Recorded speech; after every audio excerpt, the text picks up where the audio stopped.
고린도후서 13장 13절 말씀. 우리 한 목소리로 봉독하겠습니다.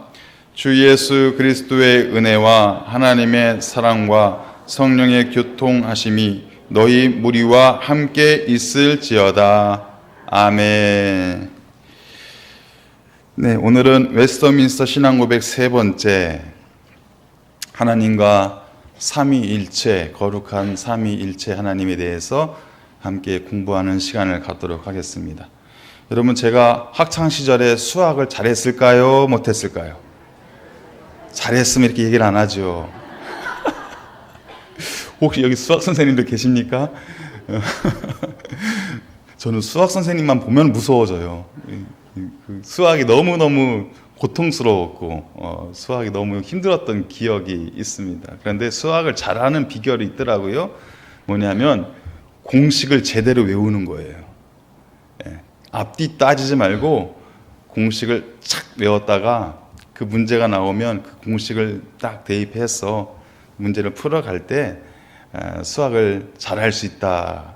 근데 저는 그게 공식이 안 외워지더라고요. 그래서 수학 때문에 참 어려움을 많이 당했던 옛 추억이 있습니다. 여러분, 운전면허 시험 볼 때 운전을 제 아무리 잘해도 그 시험에 합격하는 게 쉽지가 않습니다. 왜죠? 공식이 있어요. 운전면허 이제 그 예전에 시험을 보신 분들이 기억에 떠올려 보시면 아시겠지만 그 공식이 있어요. 그 공식대로 딱 하면은요, 운전을 처음 하는 사람도 한 번에 붙습니다. 그런데 나 운전 좀 할 줄 알아. 내가 뭐 무면허 경력이 몇 년인데 하면서 공식 따지지 않고 운전면허 시험 보면은 백발백중 다 떨어지게 되어 있습니다. 그래서 공식이 중요하다는 거예요. 오늘 우리가 함께 나눌 이 삼위일체라는 이 주제는요, 어떻게 보면 신앙생활의 공식이에요. 이것을요, 굉장히 쉽게 받아들이고 이해할 수도 있고 굉장히 어렵게 이것을 받아들일 수 있어요. 여러분, 어떤 걸 선택하시겠어요? 굉장히 쉬운 걸 선택하시면 돼요. 삼위일체의 하나님은 하나님이 존재하는 공식이다라고 생각하면 틀림이 없습니다. 그걸 막 따지고 그것을 풀어보려고 하다 보면은요, 머리가 복잡해지기 시작하는 거예요.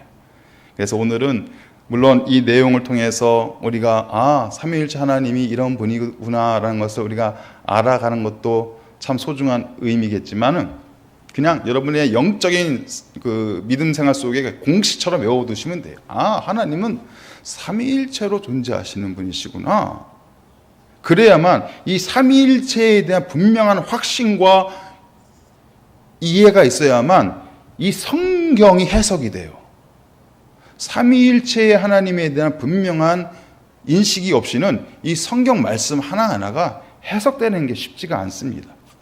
그래서 삼위일체 하나님에 대한 공식을 우리 마음 가운데 잘 새겼으면 좋겠다라는 생각이 들어요. 성 어거스틴이라는 사람을 들어보셨을 거예요. 성 어거스틴, 위대한 교부이고 신학자였죠. 이분이 이 삼위일체에 대한 이 교리가, 이 내용이 납득이 안 되는 거예요.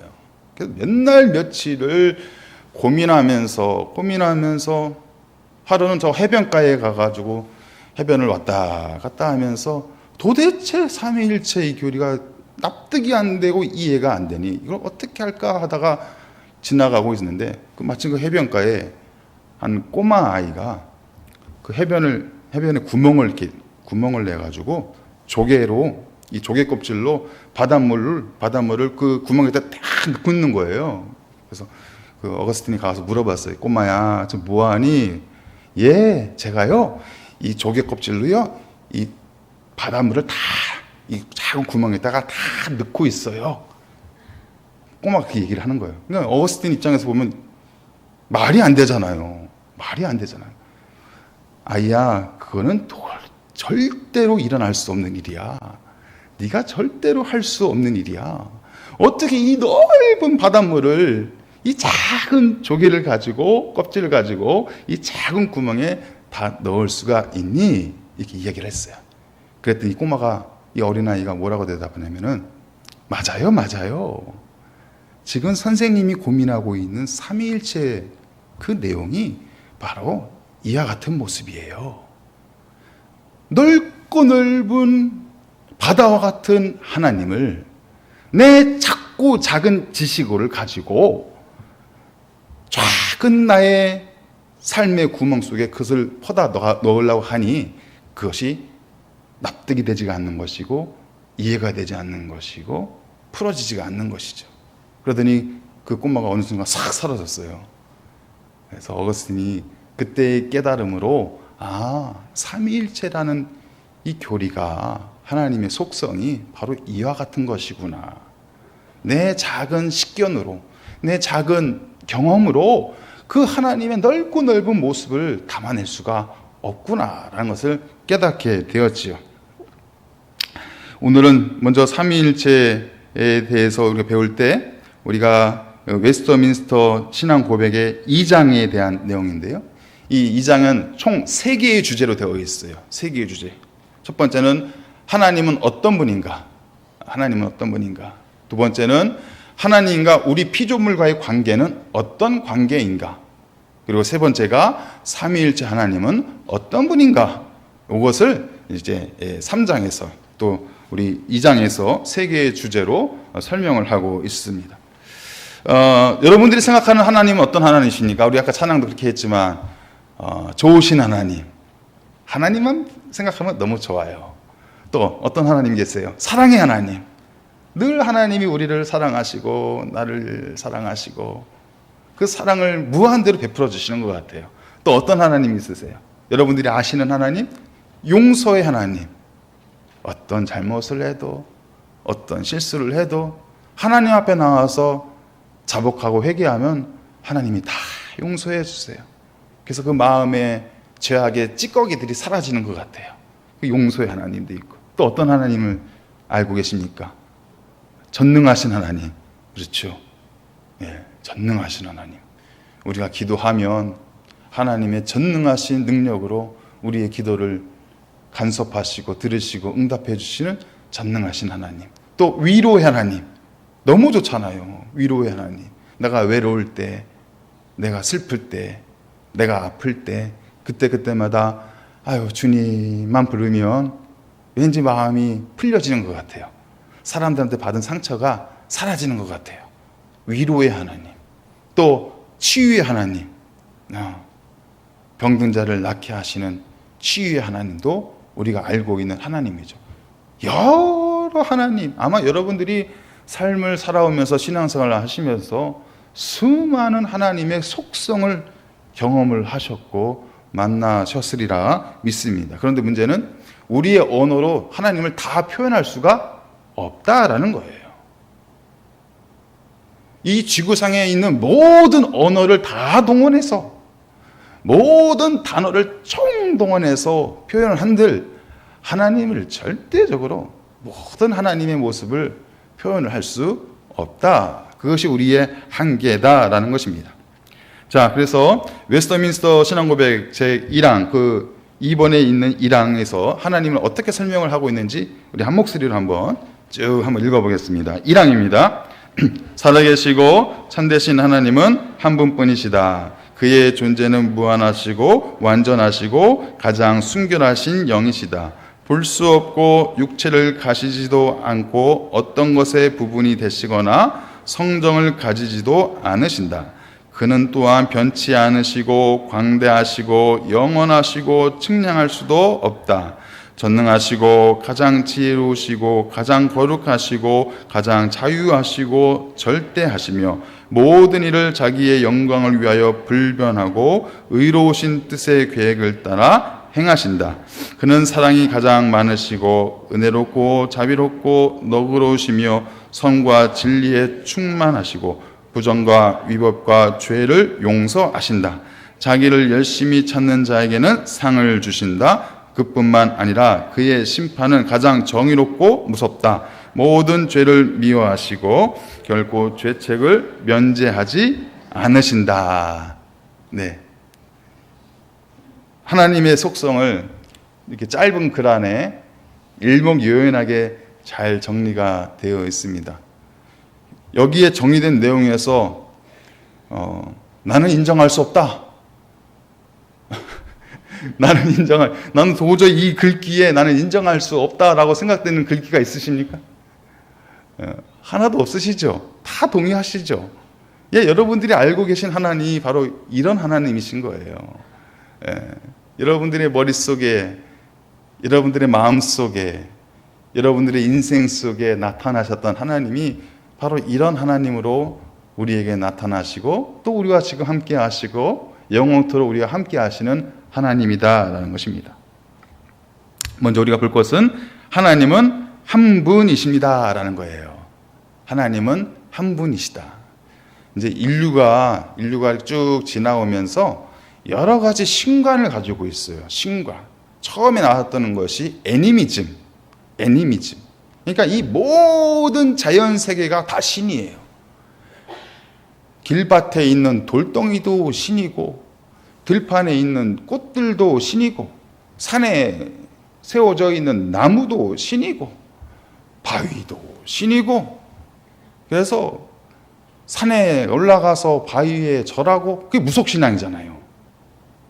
산에 올라가서 바위에 절하고, 또 나무 밑에서 절하고, 촛불 켜놓고 정성을 드리고, 그런 것이 다 무속신앙이지 않습니까? 그것이 바로 애니미즘에서 시작이 된 것이죠. 모든 자연에 신이 있다, 영이 있다라고 믿는 우리 인류에 있어서 아마 이것이 최초의 종교적인 발동이지 않았을까라는 생각을 갖게 됩니다. 두 번째는 다신론이 있어요. 다신론. 사람들의 관심을 따라서 신을 만들어내요. 전쟁터에 나가면은 어떤 신을 만들어낼까요? 전쟁의 신을 만들어내요. 용맹스러운 힘이 센 전쟁의 신을 만들어내요. 물고기를 잡으러 가면은 어떤 신을 만들어낼까요? 바다의 신을 만들어내요. 그래서 바다의 신에다가 정성을 들여서 태풍이 오지 않도록, 파도가 치지 않도록, 그렇지 않습니까? 막 사랑이 불긋불긋 타오르는 그 만남들 속에는 어떤 신을 만들어낼까요? 사랑의 신을 또 만들어내요. 그래서 그 신을 내가 잘 섬기면 이 사랑이 연결되고 꽃이 피울 것이라 또 그런 기대를 갖게 되는 것이죠. 그래서 내 필요에 따라서 신들을 무수히로 만들어낼 수 있는 것이 다신론입니다. 다신론.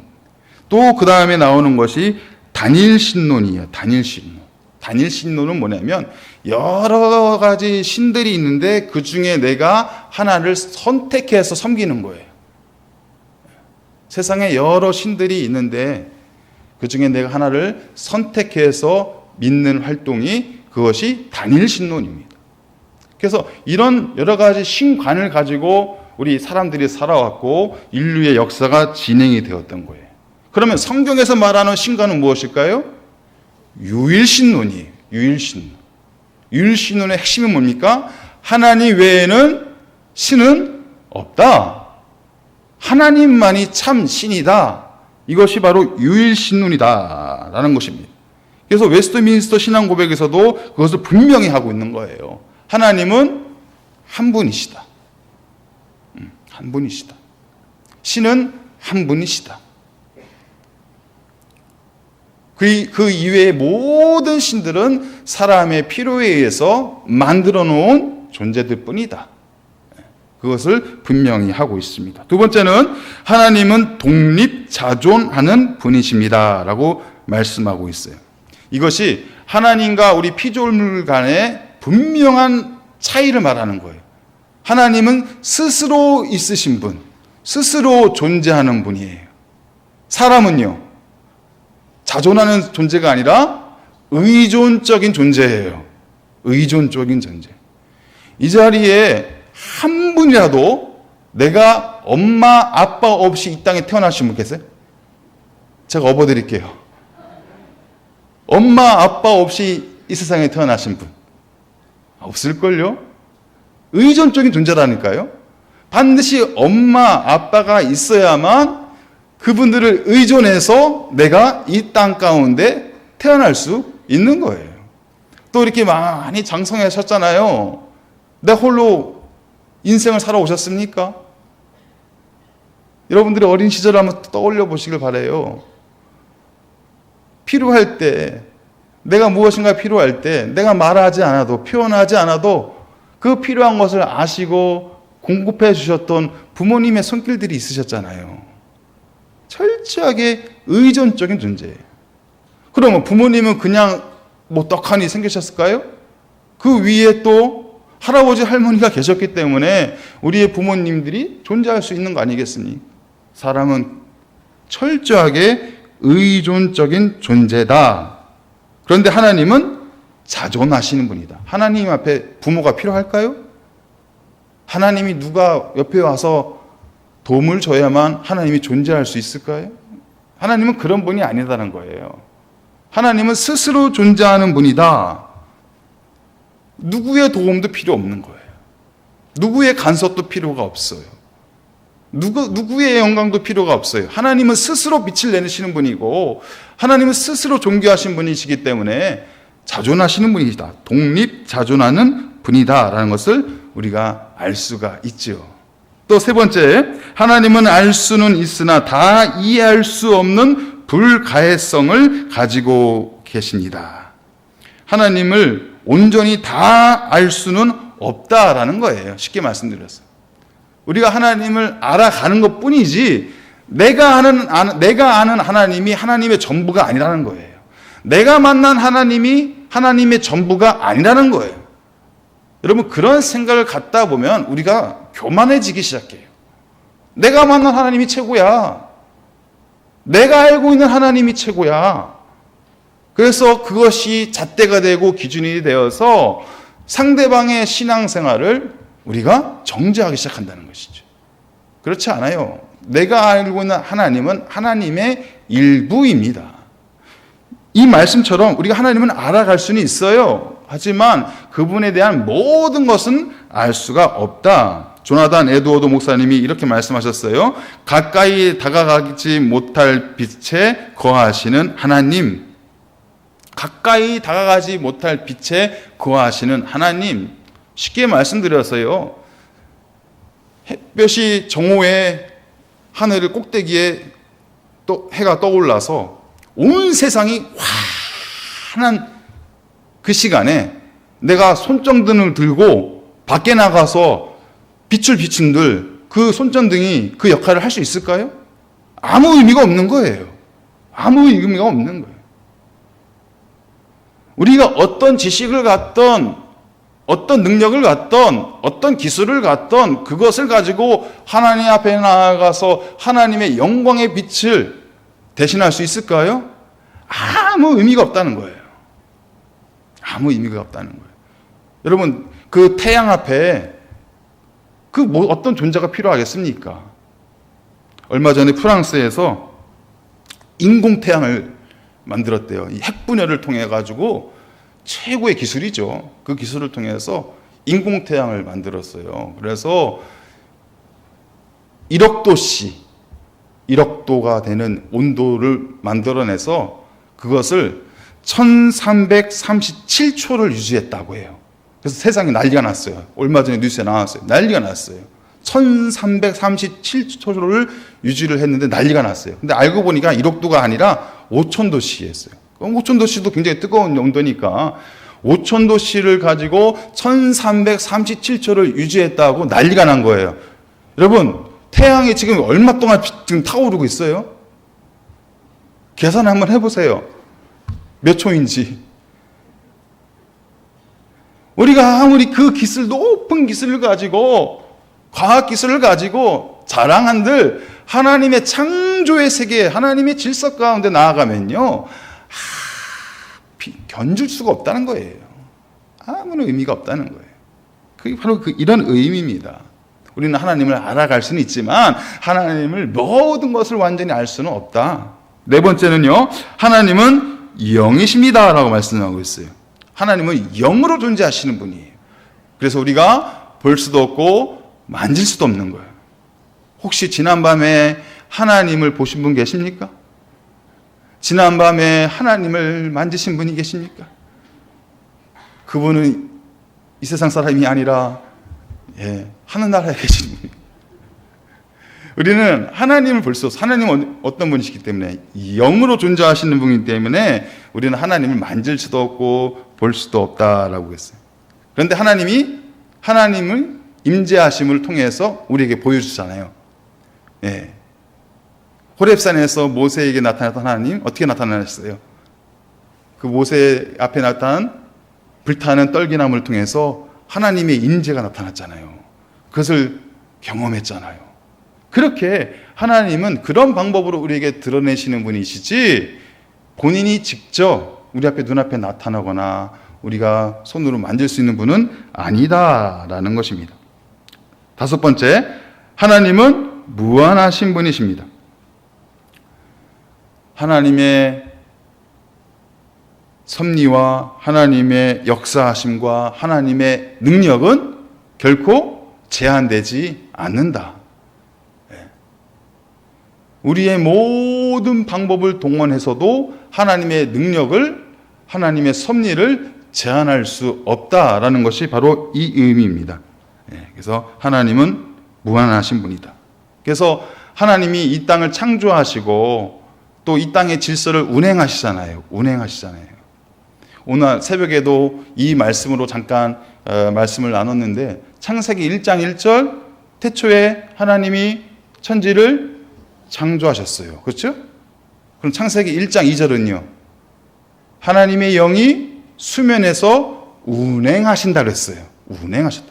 하나님이 모든 우주 세계를 다 창조해 놓으시고 그 우주의 모든 세계의 질서를 운행하신다라고 해서 운행하신다.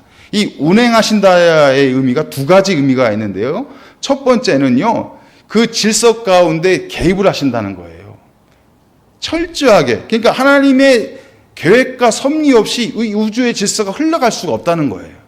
하나님이 그 우주의 질서 가운데 직접 개입하신다라는 것이 운행하신다는 거예요. 두 번째 의미는 뭐냐면요. 이것이 이사야 말씀에서도 나오는 것인데 이 어미독소리가 그 둥지에 있는 자기의 새끼를 지키기 위해서 어떻게 합니까? 하늘 위로 쫙 올라가서 날개를 쫙 펼치고 자기 새끼가 있는 그 둥지를 막 보고 있어요. 왜요? 혹시라도 대적이 와가지고 자기 새끼를 해하지 않을까? 하늘 창공에서 누굴 보고 있는 거예요? 그 둥지에 있는 자기 새끼를 보고 있는 거예요. 이 모습이 바로 운행한다는 거예요. 하나님께서 온 우주를 다스리잖아요. 온 우주의 질서를 다스리잖아요. 그 운행이 있고 또 하나의 운행은 뭐냐면 저와 여러분 한 사람 한 사람을 하늘에서 주의 날개를 쫙 펼치고 우리를 주목하시는 거예요. 세밀하게 인도하시고 보호하신다. 이것이 바로 운행하신다라는 뜻이에요. 여러분, 이것을 가능케 하기 위해서는요, 무한하신 능력이 있으셔야 돼요. 무한하신 능력이 있으셔야 돼요. 그것이 없이는 한 사람 한 사람, 우리 각 사람을 하나님께서 주목해서 볼 수는 없잖아요. 네. 그래서 무한하신 하나님을 우리가 알 수가 있습니다. 그리고 여섯 번째, 하나님의 주권성을 가지고 계십니다. 하나님은 본인의 의지를 가지고 본인의 계획을 가지고 움직이신다는 거예요. 대충 한번 해보지 뭐 이렇게 일하시는 분이 아니라는 거예요. 철저하게 계획과 섭리 가운데 이 땅을 다스리고 계시고 우리 인생을 인도하고 계신다. 그래서 1항에 아까 보셨던 그 중반부에 보시면 이런 말씀이 있어요. 한 네 번째 줄부터 있을 것 같은데요. 중반부에 보시면 모든 일을 자기의 영광을 위하여 불변하고 의로우신 뜻의 계획을 따라 행하신다. 하나님의 뜻과 계획을 따라서 행하신다. 그러니까 여러분들이 우연한 인생일까요? 철저하게 계획된 인생일까요? 철저하게 계획된 인생이에요. 저와 여러분이요, 이 만남이요, 저와 여러분들의 만남이 우연한 만남일까요? 하나님의 철저한 계획 속의 만남일까요? 맞아요. 할렐루야. 10분 대답하셨어요. 네, 우연한 만남이 될 수가 없는 거예요. 우리가 볼 때는 우연한 것 같죠? 근데 하나님은 이미 아셨어요. 이 시간, 바로 이 시간에 우리가 이렇게 말씀을 나누고 함께 하게 될 줄 하나님은 아셨어요. 하나님은 그 계획으로 운행하시고 우리를 인도하고 계신 것이죠. 그래서 하나님은 자신의 주권성, 그러니까 주권성이 뭐냐면 자신의 계획, 자신의 뜻을 따라서 통치하신다라는 것을 알 수가 있습니다. 7번. 하나님은 사랑이 많으십니다. 이건 뭐 말할 필요도 없죠. 사랑의 하나님은 사랑이시라. 서울의 어느 큰 교회 가면, 우리나라를 대표하는 아주 큰 교회 가면요, 이 강대산 앞에 딱 써 있어요. 하나님은 사랑이시라.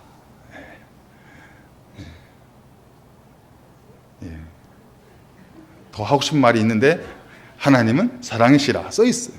그 문구가 너무 아름답잖아요. 그래서 하나님은 사랑의 하나님이라는 거예요. 이것은 부정할 수가 없어요. 누구도 부인할 수가 없어요. 이거는 세상 사람들도 알고 있는 문구예요. 하나님은 사랑이시라. 우리가 아무리 큰 죄를 범해도, 우리가 아무리 더러운 죄악을 범해도 하나님의 용광로 안에 그것을 넣어버리면 다 소멸될 수밖에 없습니다. 왜냐하면 하나님의 사랑의 온도가 너무너무 강력하시거든요. 그래서 그 하나님을 우리는 믿고 있는 것이죠. 또 8번째는요, 하나님은 공의로우신 하나님이시다. 하나님은 이 하나님의 공의에서 한순간도 벗어난 적이 없으세요. 한순간도 벗어난 적이 없어요. 세상에서 말하는 정의는요, 그냥 내가 할 때는 정의인데 다른 사람이 할 때는 불법이 되는 거예요. 그걸 전문용어로 뭐라고 그래요? 내로남불. 세상의 정의예요, 이것이. 내가 볼 때는 그것이 맞아. 다른 사람이 하면 그것은 잘못이에요. 그런데 하나님은 그렇지 않아요. 공평하신 하나님. 태초부터 지금까지, 아니 영원까지 그 공평하신 하나님의 정의는 한순간도 한 번도 변개치 않으세요. 흐트러짐이 없으세요. 완벽하세요. 그래서 하나님이 심판하실 때는요, 냉혹하게 심판하십니다. 누구 봐주고 그러지 않아요. 하나님이 정해놓으신 그 섭리에 따라서 분명하게 심판을 하신다는 거예요. 그래서 어떤 사람들은 그러잖아요. 사랑의 하나님이라면서 다 용서해 주신다면서 또 언제나 또 심판하신다고 그러고, 이거 뭐 하나님이 이랬다 저랬다 하는 것 같다라고 이야기하는데 그렇지 않아요.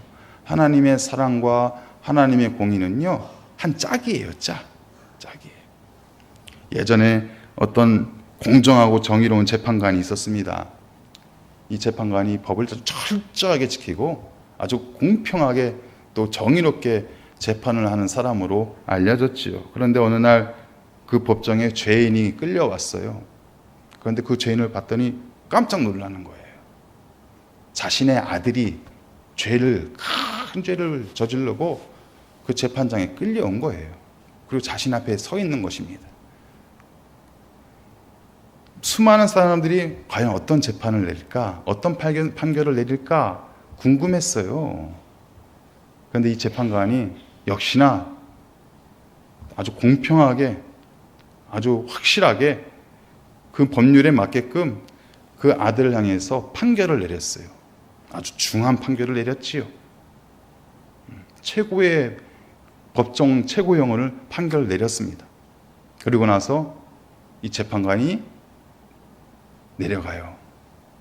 내려가서 자신의 재판복을 벗어요. 그리고 아들을 꼭 안습니다. 그리고 본인이 그 심판을 받아요. 이게 바로 하나님의 공의고 하나님의 사랑입니다. 우리를 위해서 심판하실 수밖에 없잖아요. 하나님의 공의로움으로 우리의 죄를 놓고 심판하실 수밖에 없잖아요.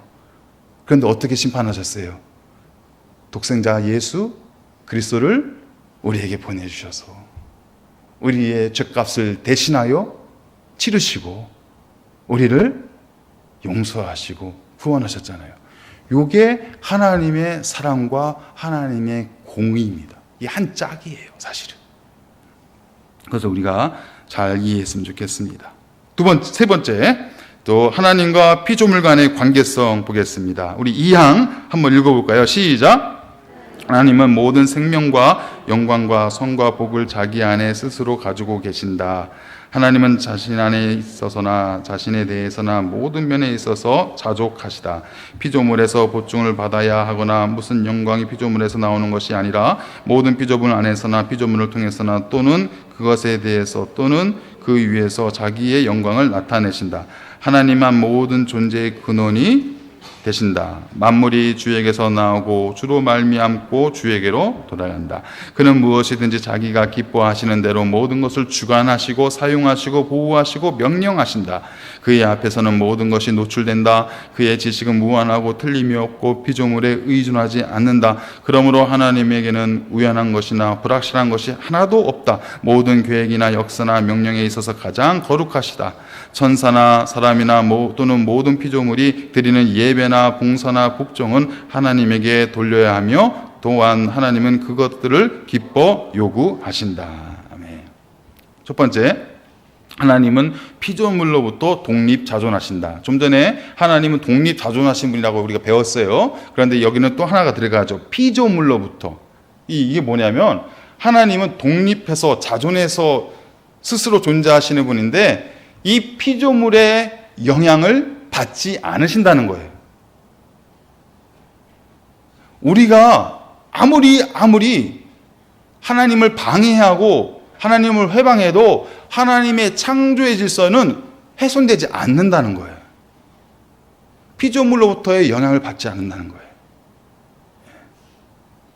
하나님을 우리가 세상에 아무리 거부하고 인정하지 않고 하나님을 부정해도 하나님의 창조 세계는 조금도 훼손되지 않는다. 하나님의 영광은 조금도 훼손되지 않는다. 그것을 말씀하고 있는 것입니다. 두 번째, 피조물을 주권적으로 통치하신다. 우리를 통치하신다는 것이죠. 주권적으로 의지를 가지고. 그래서 우리가 하나님의 시선으로부터 벗어날 수 있는 피조물은 단 하나도 없다. 한번 숨어보세요. 하나님과 숨바꼭질을 한번 해보세요. 그 자리까지 하나님의 영이 찾아오세요. 내가 하나님을 멀리하고 하나님을 떠나가려고 해도 그 자리로 하나님이 찾아오세요. 한번 하나님을 믿고 하나님을 따랐던 사람은요, 도망갈 수가 없어요. 하나님이 어떤 방법을 동원해서라도 그 사람 이 자리에 데려다 놓으세요. 그것이 하나님의 구원의 역사예요. 구원의 섭리예요. 제가 그런 분들 많이 봤습니다. 그러니까 사람은요, 한 번쯤은 영적인 사춘기가 와요. 어린 시절에 우리 자녀들이 막 영적으로 사춘기가 와가지고 나 교회 안 가! 여러분 다행인 줄 아세요. 그때 안 간다고 하는 게 다행인 줄 아세요. 그때 막 그게 없었던 아이들은요, 언젠가 온다니까요. 그때가 나이 40, 나이 50에도 와요. 나 교회 안 간다는 거예요. 그 방황기가 와요. 사춘기가 와요. 그런데 그렇게 하나님을 떠났다고 하더라도 하나님은요, 그 자리까지 찾아오세요. 깜짝깜짝 놀라게 하세요. 하나님이 이곳에도 오시는구나. 하나님이 이 자리까지도 나와 함께 하시는구나. 네. 그래서 막 나쁜 짓을 하다가도 깜짝깜짝 놀라는 거예요. 그 마지막 순간에 내가 왜 이러지? 나 이런 사람 아닌데? 하나님이 그 마음의 양심을 탁 건드시는 거잖아요. 그래서 믿음이 있는 사람들은요, 하나님이 한순간도 놓치지 않으세요. 그것을 말씀하고 있는 거예요. 주권적으로 통치하신다라는 것이. 내 인생의 주인이 나인 것 같죠? 아닙니다. 철저하게 하나님이세요. 저도 인생의 진로를 놓고 많이 고민할 때가 있었거든요. 제가 목회자가 되려고 했던 것이 아니었기 때문에 저는 뭐 직업군인도 되고 싶었었고 또 직장인도 되고 싶었었고 또 NGO 활동을 좀 하고 싶었던 때도 있었고, 제가 인생의 계획표를 수도 없이 써봤어요. 내 인생의 주인은 나다라는 생각을 가지고 인생의 계획표를 수없이 썼어요. 근데 하나님께서 그 길들을 철저하게 막으시더라고요. 철저하게 막으시더라고요. 결국에 저를 돌려서 신학교로 보내시더라고요. 예. 그래서 제가 두 손 두 팔 다 들고 하나님의 뜻이 여기 있군요 하고서 신학교로 가서도 제가 또 저의 계획표를 또 이제 굴리는 거예요. 저의 머리를 굴리는 거예요. 나는 선교사가 되고 싶어. 그래서 해외에 나가서 복음을 전하고 싶어. 그런 또 계획을 가지고 저 나름대로 또 열심히 준비하고 공부하고 했는데 하나님이 또 그 길을 탁 막으시는 거예요. 그들이 뭐라 하시냐면은 네가 있어야 할 곳은 교회야. 이런 거예요. 교회야. 그래서 막 교회에서 훈련을 시키는데 그렇게 훈련받고 왔습니다. 여러분 앞에. 하나님이 그렇게 하나님의 계획과 하나님의 주관대로 저를 끌어끌고 가시지 제 인생의 삶의 주인은 제가 아니라는 것을 제가 철저히 그때 깨달았어요. 여러분의 삶의 주인도 하나님이심을 믿으시길 바랍니다. 하나님 앞에 인생을 드리면 하나님의 주권을 내가 인정하면요 손해보지 않아요. 왜 손해보는지 아세요? 왜 손해보는지 아세요? 거기서 씨름하면서 손해를 보는 거예요. 나는 내대로 살아보려고 하고 하나님은 아니야 너는 내 자녀야 내 사람이야 하면서 붙잡고 그러면서 하다 보니까 손해를 보는 거예요. 이제 어제 우리 시찰을 하면서 우리 시찰장님께서 그 얘기를 하시더라고요. 이분이 이제 개척교회를 지금 열심히 진짜 누구보다도 열심히 개척교회를 열심히 하시는 분인데 어느 순간에 이제 투자라는 것이 들어왔어요. 돈이 보이기 시작하는 거예요. 투자가 보여서 뭐 그 코인을 이제 하기 시작한 거예요. 처음에 이제 코인을 하니까 괜찮았대요. 수입이 꽤 벌었대요. 그러니까 사람이 욕심이 나잖아요. 또 이제 더 많이 코인에다가 이제 넣어서 하는데 새벽기도 끝나고 팍 달려와서 차트를 보고 성경을 안 보고 차트를 본대요. 예배 끝나자마자 싹 와가지고 그 차트를 본대요. 그래서 거기에 이렇게 집중해서 살다 보니까 점점 사람이 망가지는 걸 느끼더래요. 그래서 어느 날 이제 꿈을 꾸는데 자기의 그 발 밑에 커다란 그 뱀이 자기 다리를 꽉 붙잡고 있는 거예요. 그래서 그냥 막 몸소리 치면서 잠을 깨면서 그 회심하고 모든 코인 다 정리하고 다시 돌아왔다라는 간증을 어제 우리 시차장님께서 하시더라고요. 그래서 그렇구나. 우리 삶을 하나님 앞에 다 맡기면요 손해보지 않습니다. 목사도 마찬가지인 것 같아요. 내 인생을, 내 생명을, 내 목숨을 교회에 다 드리고 하나님께 다 드리면 하나님께서 절대로 손해보는 일을 안 하시게 하실 것 같다라는 그런 고백을 하게 됩니다. 자, 우리 세 번째, 피조물에 대한 절대적인 지식을 가지고 계시다. 이거 뭐냐면요, 우리를 누구보다도 잘 아신다는 거예요. 저와 여러분들을 누구보다도 잘 아신다는 거예요. 나보다 나를 더 잘 아시는 분이 계시죠. 누구예요, 그분이? 하나님. 부모도 아니에요. 자식도 아니에요. 저는 제 자식을 잘 안다고 생각했는데 잘 모르겠더라고요. 봐도 이젠 더 모르겠더라고요. 나보다 나를 잘 아는 분은 하나님이세요. 나의 과거와 현재와 앞으로의 미래의 삶을 누구보다 잘 아시는 분이 하나님이시다. 절대적인 지식을 가지시고 우리를 바라보고 계십니다. 네 번째, 피조물 앞에 절대적으로 거룩하시다. 하나님의 거룩성은 우리가 부정할 수가 없잖아요. 흠이 없으신 분, 티끌이 없으신 분, 완전 무결하신 분이 바로 하나님의 거룩성을 알 수가 있고, 그래서 피조물에게 본질적인 요구를 하실 수 있는데 그 요구가 뭐냐면 예배예요. 예배. 하나님은 우리에게 예배를 원하시는 거예요. 예배. 피조물은 하나님 앞에 예배 드려야 되는 존재들인 거예요. 예배. 그래서 교회는요, 이 예배를 위한 공동체가 되어야 되고, 성도는요, 예배를 위한 삶을 살아가야 되는 거예요. 이 자리가 우리가 하나님 앞에 올려드릴 수 있는 최상의 고백을 이 자리를 통해서 우리가 드릴 수가 있는 그 경배와 예배의 자리가 될 수 있다. 그럴 때 이 자리를 통해서 우리가 최고의 예배를 하나님 앞에 드릴 때 내 인생을 하나님 앞에 예배로 드릴 수가 있는 거예요. 내 가정을 하나님 앞에 예배로 드릴 수가 있는 거예요. 얼마나 멋진 삶입니까? 하나님과 우리와의 관계에서 최고의 최상의 모습은 뭐냐? 예배이다.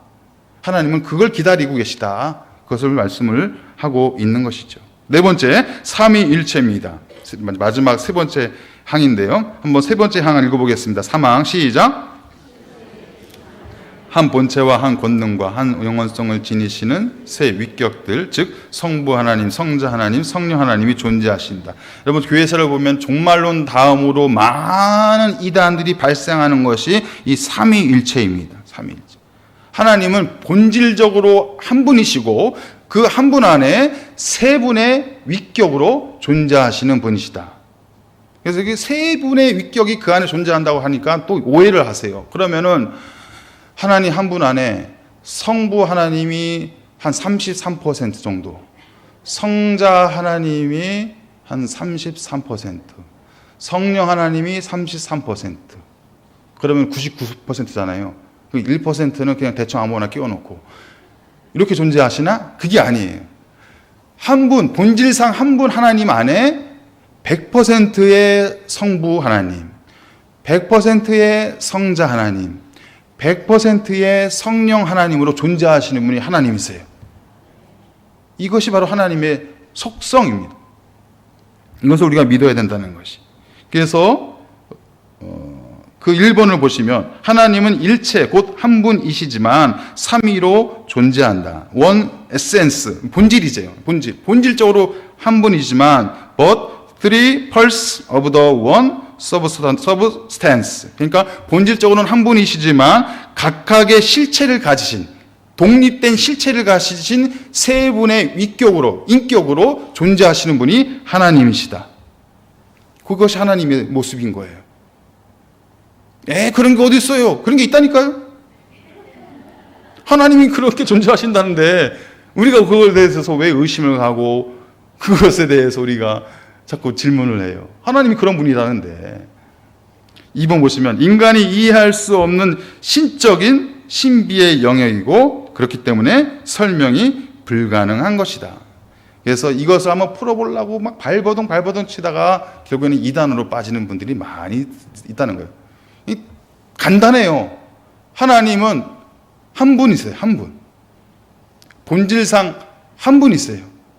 그 하나님 안에 성부 하나님, 성자 하나님, 성자 예수님, 성령 하나님께서 각각으로 존재하시는 거예요. 간단하죠? 근데 이것을 한번 풀어보고 어떻게 한번 좀 맞추기를 하다 보면은 자꾸 2단, 3단, 4단으로 빠지게 되는 것이다라는 것을 우리가 역사적으로 알 수가 있습니다.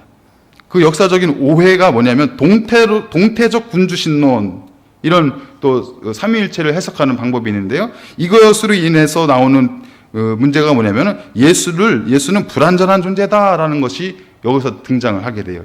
제가 이제 설명을 드릴게요. 하나님은 한 분이신데 그래서 예수님은 하나님이 아니다라고 보는 관점이에요. 하나님은 한 분이시라고 했으니 예수님은 하나님이 아니라 그냥 하나님의 아들인데 사람으로 나온 아들인데 그 아들이 잠깐 하나님이 신적인 능력을 꿔줘가지고 야, 너 이거 필요하니까 이 능력을 너한테 줄게. 잠깐 빌려줘가지고 십자가를 지시는 그 시간에, 공생의 그 시간에 신적인 능력을 나타냈다라고 이야기하는 거예요. 예수님을 하나님으로 인정하지 않는 거죠. 그냥 사람으로만 보는 거예요. 이것이 바로 동태적 군주신론의 맹점이고 문제예요. 또 하나는 양태적 군주신론이 있어요. 그러니까 여러분들 이거는 아마 익숙하실 거예요. 양태적 군주신론의 의미가 뭐냐면 이것으로 인해서 나오는 결과가 뭐냐면 예수는 허상이다라는 것인데 이게 뭐냐면 하나님은 한 분이잖아요. 그래서 하나님은 한 분인데 구약 성경에서는 성부 하나님은 나왔고, 구약 성경에서는 성부 하나님은 이분이 등장하셨고, 신약 성경에서는 성자 예수님으로 등장하셨고, 또 신약 성경 안에 있는 이후에 교회 시대가 있잖아요. 교회 시대. 사도행전 이후로 교회 시대가 열릴 때는 성령 하나님으로 이분이 등장하시는 거예요. 그러니까 옷만 갈아입는다는 거예요. 옷만. 옷만. 하나님은 한 분이신데 어쩔 때는 성부 하나님의 옷을 입고 나오시고, 그 하나님이 어쩔 때는 성자 예수님의 옷을 입고 나오시고, 어쩔 때는 성령 하나님의 옷을 입고 나오신다. 이것이 바로 양태론적인 삼위일체론이에요. 그래서 예수는 허상이라는 것을 여기서 강조하고 있어요. 쉽게 말씀드리면 여러분들 이거 많이들 아마 이렇게 설명을 들으셨을 거예요. 제가 여러분 앞에서는 목사잖아요.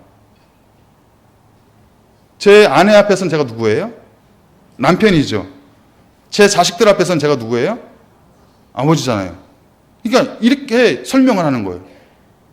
그게 아니라는 거예요. 그렇게 설명할 수가 없다는 거예요.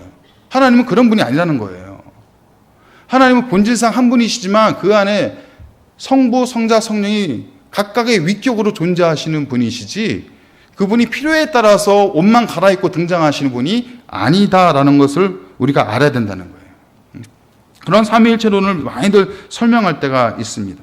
또 하나의 잘못된 오류는 뭐냐면 아리우스주의적인 그 삼위일체론이에요. 이거는 뭐냐면 예수는 열등하다는 그런 개념인데, 뭐냐면 이 예수는요 성부 하나님도 아니고 또 인간도 아닌 애매한 위치에 계신 분이다.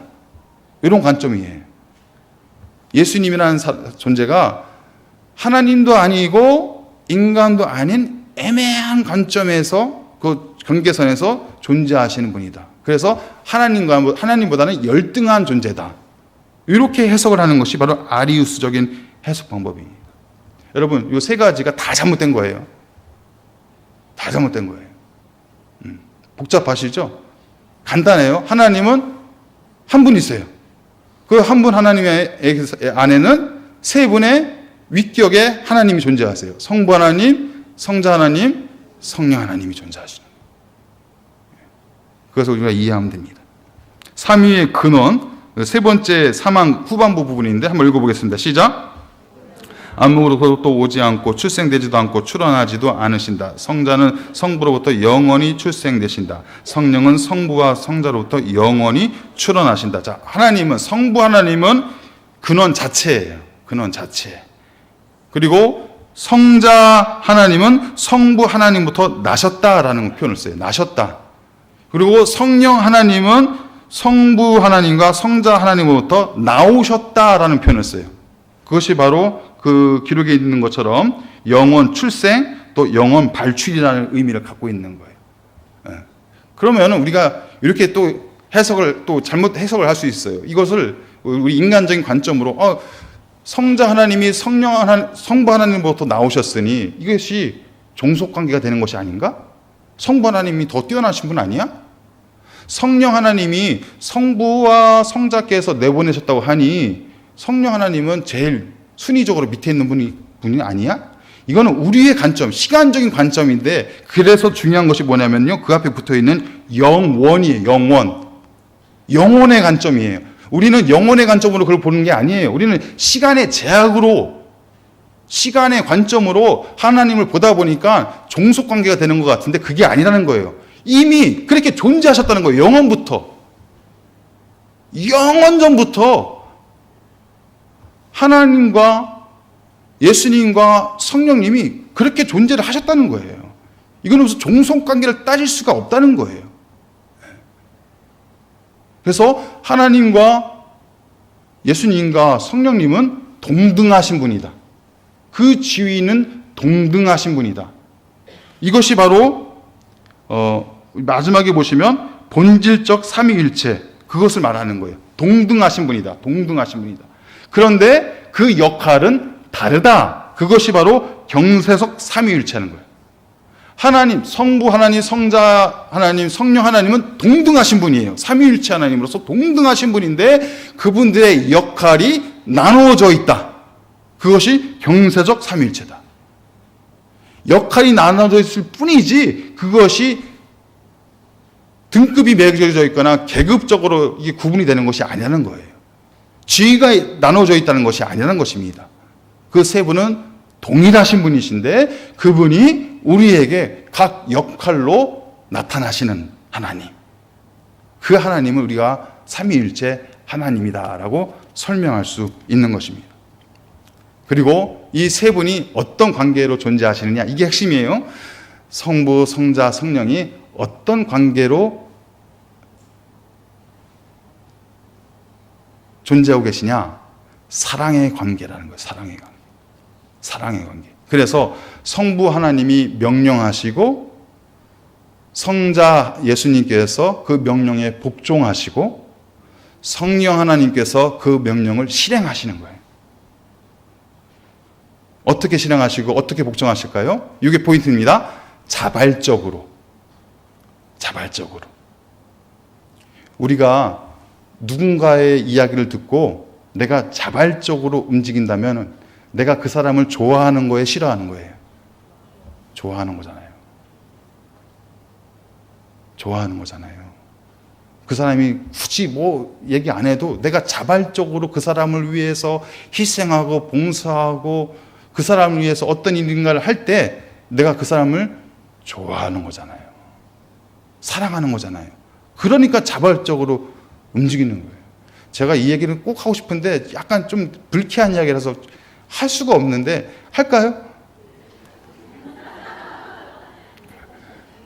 어젠가 그제요 변기가 막혔어요. 저 때문에. 왜 막혔는지는 다 그냥 상상만 하시면 돼요. 변기가 꽉 막혔어요. 그런데 제가 그걸 뚫어야 되잖아요. 제가 범인이니까. 근데 용기가 안 났어요. 못 들고 그냥 피해 있었어요. 그런데 제 옆에 있던 그분께서 오시더니 막 처음에 뭐라 하더니 본인이요 그거를 뚫었어요. 그걸 다 튀면서 냄새나는 그걸 다 튀면서 그 험한 일을 한 거예요. 그 왜 그렇게 했을까요? 왜 자발적으로 그 일을 했을까요? 사랑하니까. 그래서 그 모습을 보면서 아 저분이 나를 사랑하는구나. 그걸 알게 됐어요. 자발적으로 하니까. 여러분 마찬가지예요. 우리 예수님께서 왜 하나님의 뜻에 순종하셨을까요? 사랑하니까. 왜 성령님께서 하나님의 뜻을 교회를 통해서 이루어 가실까요? 하나님을 사랑하니까. 그러니까 충돌이 없는 거예요. 이 관계에 있어서는 충돌이 없는 거예요. 여러분 우리 교회 공동체가요 이런 관계가 돼야 돼요. 충돌이 없는 이 조직이 되어야 되고 이 만남이 되어야 되는 거예요. 그런데 이 사랑의 관계가 깨어지고 평등한 지위가 깨져 버리면 상하를 따지고 내가 누군데 내가 여기 짬밥이 몇 년인데 그거 따지기 시작하면요 충돌이 일어난다니까요. 충돌. 이 균형이 깨진다니까요. 조화가 깨진다니까요. 화평이 깨지고요. 그런데 이것이 사랑의 관계로 지위를 따지는 것이 아니라 평등한 입장에서 성부, 성자, 성령도 평등한 입장에서 지위를 따지지 않고 각자의 역할들을 감당하셨기 때문에 이 세상이 만들어질 수 있는 것이고 우리가 지금 이 시간에 이 자리에 나올 수 있는 거 아니겠습니까? 그것이 바로 우리 공동체의 모습이 되어야 된다는 거예요. 평등한 위치에서 동일한 위치에서 각자의 역할을 감당함으로 인해서 그 사랑의 관계가 아름답게 맺혀지고 자발적으로 헌신하고 충성하고 봉사하고 희생할 때 그것이 아름다운 하나님의 공동체, 영적인 질서를 닮아가는 하나님의 형상을 닮아가는 그 모습이 될 수 있다라는 것입니다. 그러한 은혜가 우리 모든 교회 가운데 우리의 가정 가운데 흘러 넘쳐나시기를 주님의 이름으로 축복합니다. 하나님 아버지 감사합니다. 오늘 이렇게 수요 말씀 사경회를 통해서 또 하나님을 보게 하시고 만나게 하시고 또 삼위일체 하나님에 대해서 공부하게 하여 주시며 감사합니다. 우리가 하루하루 신앙생활이 이어질 때마다 또 하나님 앞에 더 가까이 나올 때마다 하나님을 더 깊게 만나게 하시고 알아가게 하여 주시고 그 하나님을 인하여 우리의 삶이 더욱더 풍요로운 믿음의 생활이 될 수 있도록 주님 인도하여 주시옵소서. 하나님, 우리가 있는 이 공동체가 사랑의 공동체가 되기를 원합니다. 서로를 위하여서 사랑의 마음으로 다가가게 하여 주시고 자발적으로 희생하고 봉사하고 헌신하고 충성할 수 있는 아름다운 공동체가 되게 하여 주셔서 삼위일체 하나님을 닮아갈 수 있는 우리 교회가 되게 하여 주시옵소서. 모든 영광을 주님 앞에 올려드리오며 예수 그리스도의 이름으로 기도하옵나이다. 아멘.